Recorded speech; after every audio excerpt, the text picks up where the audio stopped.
Hello chips, சாமி பார்க்க போலாமா? போலாம் வாங்க.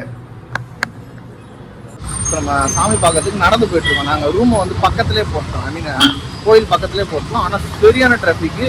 இந்த 3 நாள் லீவுன்றதுனால தொடர்ந்து நிறைய பேர் வந்திருக்காங்க போல. டிராஃபிக்கை பாருங்க.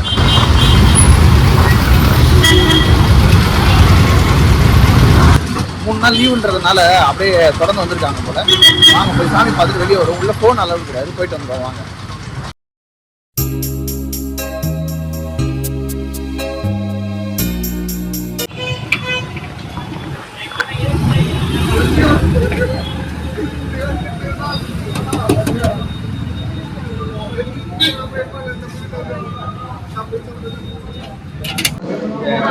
கேஸ் தட்டுப்பாடுனால கதவுலாம் தாப்பம் போட்டு தான் வைக்கிறாங்க. ரொம்ப கம்மி கூட்டம் தான் வரணும் அப்படின்ற மாதிரி தான் வச்சுருக்காங்க.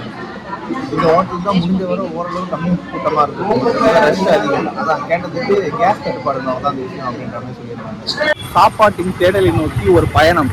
ஏன்னா நாங்கள் சாப்பிட்ட கடையில் சாப்பாடு நல்லா இல்லை, அதனால நாங்கள் இப்போ வந்து சாப்பாடு வேற எங்கேயா தேட போகிறோம். அதுவும் இல்லாமல் நல்லா இல்லைன்றத நம்பி சாப்பாடு கொடுக்க மாட்டுறாங்க, ரொம்ப லேட் பண்ணுறாங்க.